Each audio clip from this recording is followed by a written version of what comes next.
unemployment is really 55 million. Ben! Tories uncover plans for Liverpool's future. Ben! And earthquake in Guatemala. Thatcher responsible. Good evening.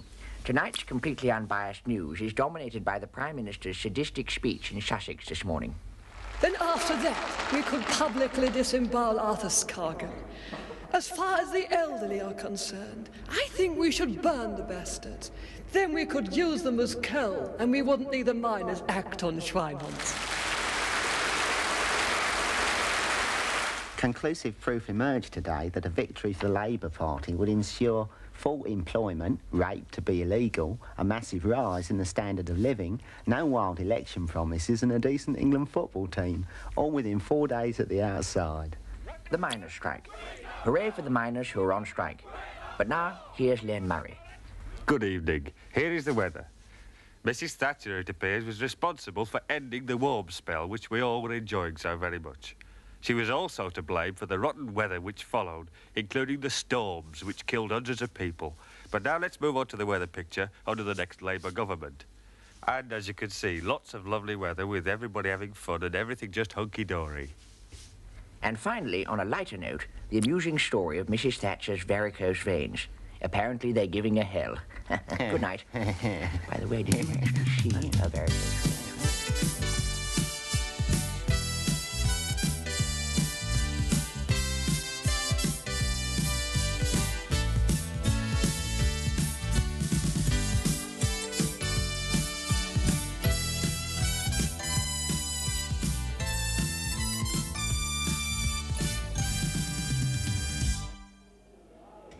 Have you got the 5-din jack for the Reebok? Oh, we'll sort that out in the shower and check. Who's mixing? Sister to me. Oh, Oi, have you got a pass? You don't understand. I'm Robert Ramsay. Look, mate, I don't care if you're the Archbishop of Canterbury. Have you got a pass? My Hey, Ramsay, my main man. What's happening, baby? Your Holiness, I've come to ask you the eternal question. Go, man. How could I become a superstar too? Well, listen, baby. First thing you gotta do is speak slowly. Dig this. Speak slowly. Cute, huh? Slowly. That's it, baby. You got to hustle. Hustle? Yeah, man. You think I was the only cat in the bat who wanted to be the big man? No way, Jay. You gotta kick yourself some butt. You gotta get hip to the coast. You see what I'm saying? But I am hip. I revised the Common Prayer book, made it more accessible. No, baby. Listen, you got to get out of your church and into the car. You got to gig, man. Say, listen, I'm on. We'll take lunch, all right? Later.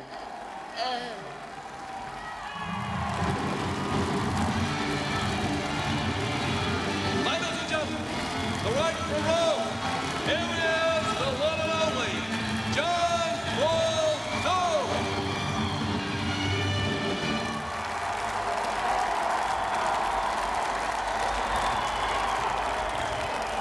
God bless you all.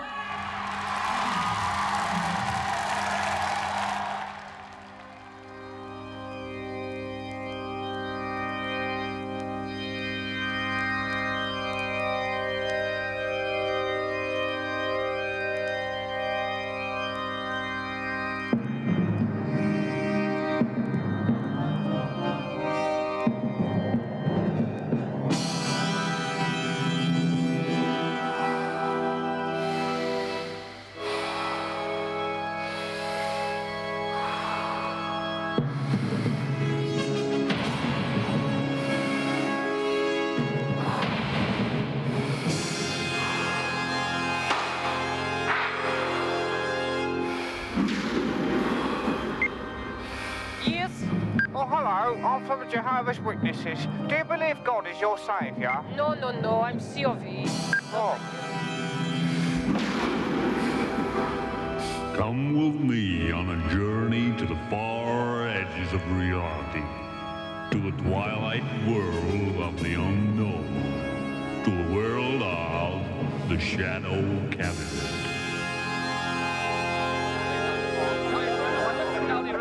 Quiet, please! Thank you. The thing is this, lads. The public don't know us. Who's that? Ken Livingstone. We've got to plough more money into our publicity machine. Roy, how much is in the fund? £25, 19 drachmas, and an Everton mint. What? Where's the rest? Spend the rest on the saturation publicity campaign. The what? I didn't notice that. Are you mad, Neil? It was in every newsagent shop window in Ealing. Right. We'd better crack open our secret emergency fund. No. We've used that. What? You've looked down the back of the city? Yes, we did that Thursday. And? We had to sell both the biros and the forks. Hey, not the forks. The forks? And we've still got the pink comb with fur in it. All right then. What sort of PR company could we hire for £25, 19 drachmas, an Everton mint, and a pink comb with fur in it? There's only one who'd do it for that kind of outlay. Who's that? The one we've got already. Okay, that's settled then. Which brings us on now to their latest plan for us, the herpes-flavoured manifesto.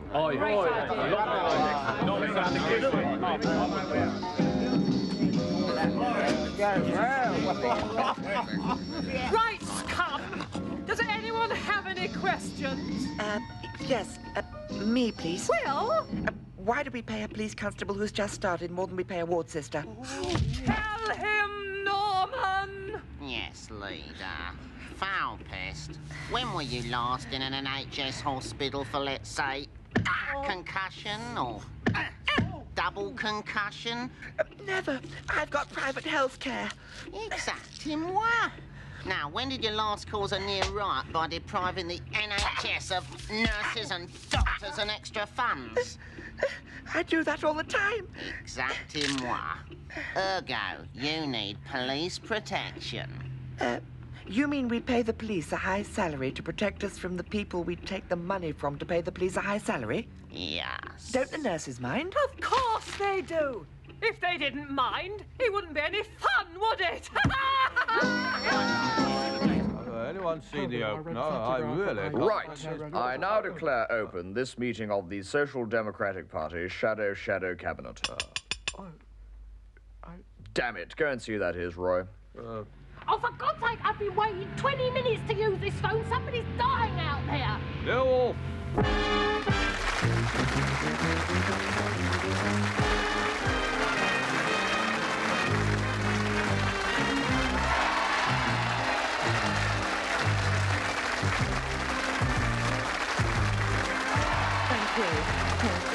Thank you.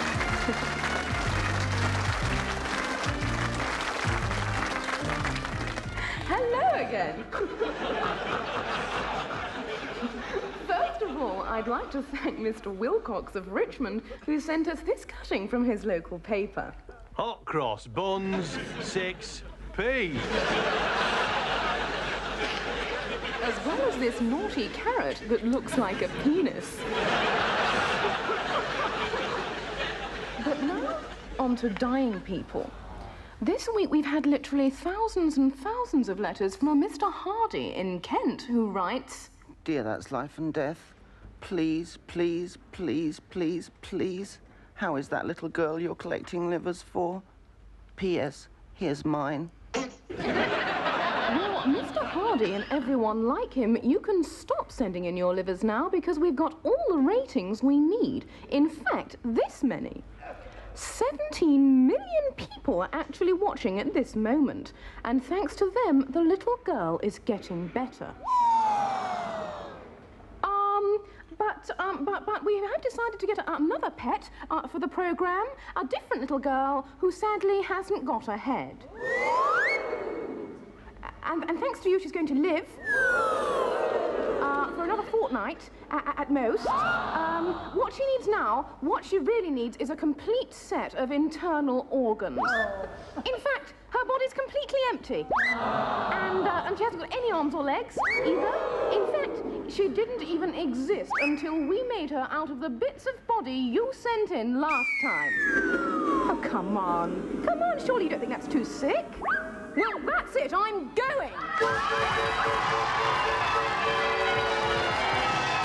And now, here is Rubber News, read by Sachi and Sachi. Good evening. Good evening. First tonight, the two Czech diplomats who were thrown out of the country. In a tit-for-tat exchange, the Soviets have thrown two more British businessmen out of the window. royals, and Prince Andrew has denied his alleged affair with international tramp Vicky Hodge. He blames it on Willie Hamilton, who he says has often had it in for the royals. Mad people?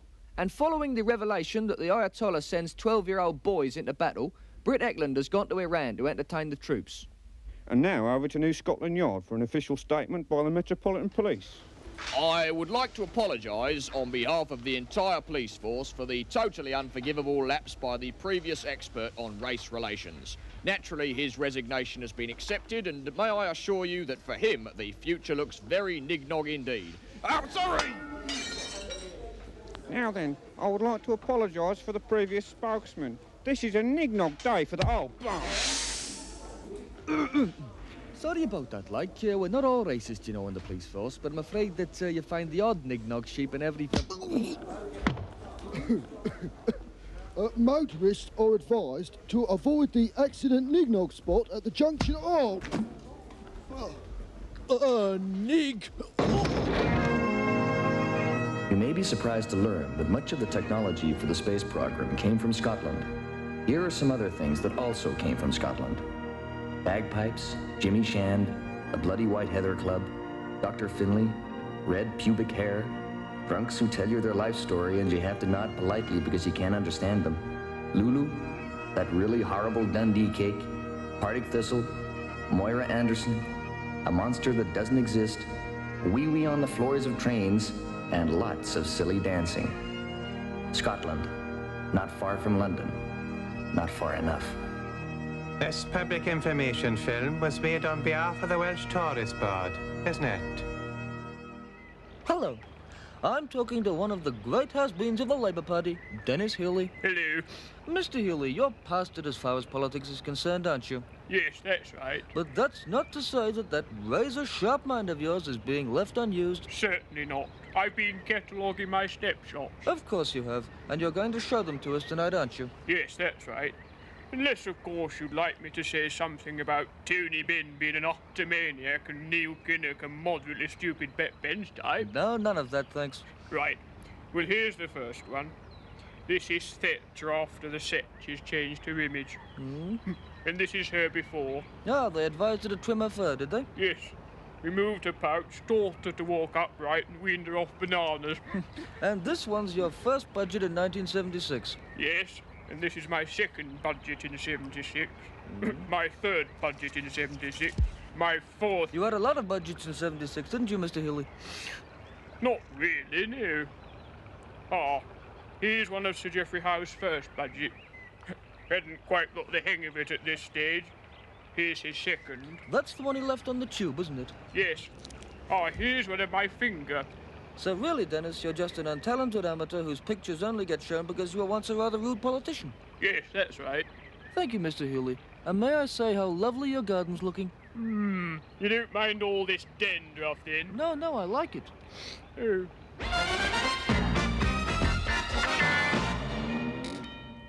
Now, first up on the picture board, it's Willie Caster's choice.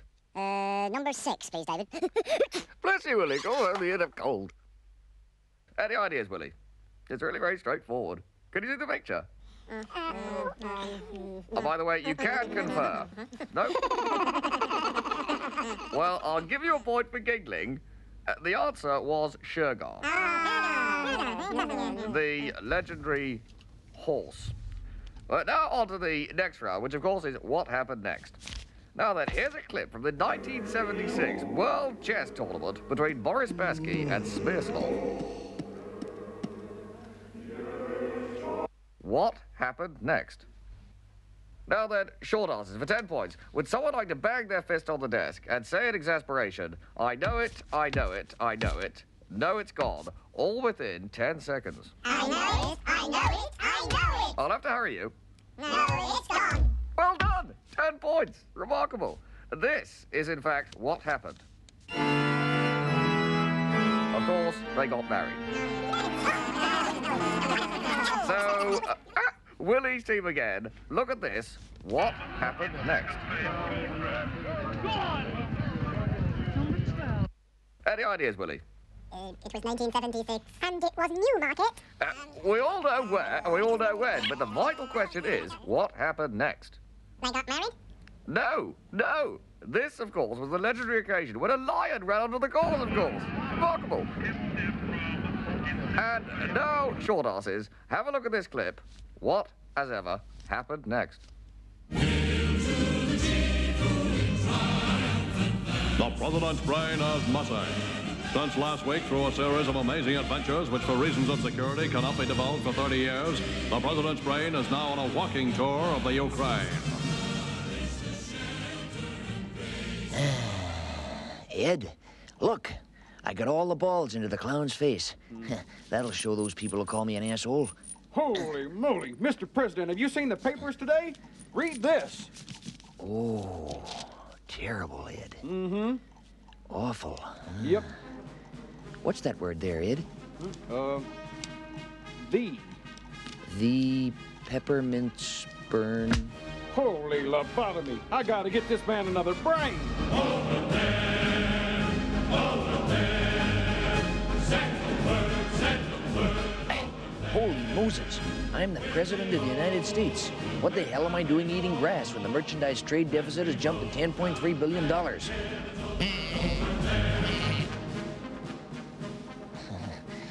What do you say, Ed? I don't think so. Here, try this one, Mr. President. Cheers, Ed. Yeah. Maybe too small. Passport, please. Will this take long? Seems to be in order. You can go. My fellow Americans, I understand there are rumors that something funny is going on in the White House. This is not the case. I've known Ed Meese for many years, and I consider him, and he is. Don't miss the next exciting episode of Criminal Libel, the show that tells the truth. Your presenter, Harold, angry person. Tonight, as it becomes increasingly clear that Mrs. Thatcher Conservative is mad, the question is, who will snatch power from Thatch? These were the shocking results of our poll. Norman Debbitt. Conservative 213 votes. 1, because being one of the undead, he will live forever and thus give real continuity to future Conservative policies. 2, because he's as common as muck and will attract the working class vote. 3, because he's a mean bastard and people like being smacked around the bits. Second favourite was Mark Two-Face Thatcher. Conservative 3 votes. 1, because of his good business sense. 2, because it was no more absurd than that chap with big ears taking over as king. 3, because I'm her son. And last came the Foreign Secretary, Sir Geoffrey Howe. Conservative 2 votes. Because he looks like an owl. And owls are meant to be very wise indeed. Finally, of course, we asked the Prime Minister herself who was her most likely successor. Mrs. Thatcher! Conservative. Why are you bald? How dare you! I don't take that from black people! A typically evasive answer. I asked her again. Who will be your successor? There won't be any successors providing I keep Michael Heseltine Conservative as Minister of Defence. Right! That's it! Criminal Libel, the show that brings you the truth. For heaven's sake, can't you get anything right? There's no need to bloody shout. Hello, Mr. Scargill. What a nice day it is. I refuse to discuss that, Mr. McGregor. Well, how about good morning? I refuse to involve myself in any discussion regarding the well-being or otherwise of the morning. Well, is there any form of greeting that you'd be willing to discuss? None whatsoever. Well, in that case, let's get straight down to business. Now, pit closures. I'm sorry, I can't discuss pit closures. Well, what about pay offers? No. Well, okay, in that case, flying pickets? Out of the question. Strike ballot? Not on the agenda. Mines in general? Sorry. Well, any aspect of mining whatsoever? I shouldn't think so. Hats? Miners' hats? Never. Coal? Any discussion relating to the subject of C-O-A-L, coal, however loosely? No. The history of coal, perhaps? Coal through the ages, the Davy lamp? Oh, well, the Davy lamp. Perhaps a brief discussion about the Davy lamp. Certainly, certainly. Of course, it was Davy Jones who invented it. Don't be ridiculous, Mr. Scargill. He was the one with the locker. Sir Hubert Davy invented the Davy lamp. It was Davy Jones. Sir Hubert Davy. Right. I'm sorry. I'm afraid negotiations will have to stop there. And so, unfortunately, negotiations seem to have broken down. But we've just heard that tomorrow they have agreed to discuss the role of the cufflink in the history of the British Navy.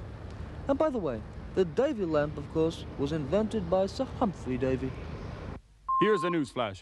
Now we're going over live to Alistair Burnett in the war zone. Here on the front line, somewhere between the cocktail bar and the kitchen, fighting has again broken out between the rival forces of Viscount Althorpe and the Italian-backed restaurant staff. The noise is extraordinary. The buns have been going off all night long, and now they're sending in the plates again. 56 went over this morning, and the waiters claim they got 4 of them, but the Viscount claims all 56 were destroyed. It was the early hours of yesterday morning when the transporters arrived. Wave after wave of Gulf GTIs unloading scores of Sloan Gits. They yomped all the way up to Fulham Road and led the first assault on Mario's in what became known as the battle for the goose pâté. I've been hit by a French-made chicken leg and a side salad. Oh my God, it needs dressing. And as a lurid glow of blazing Tony Blackburn lights up the night sky, this is Sir Alistair Burnett with Viscount Althorpe Forces Rubber News.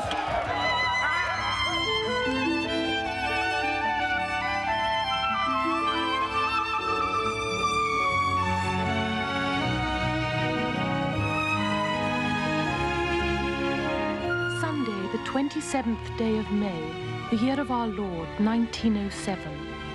Today I arose early, breakfasted lightly, and perfected my flower arrangement from the previous day. Then Jemima called. Without further ado, we got on with the mud wrestling.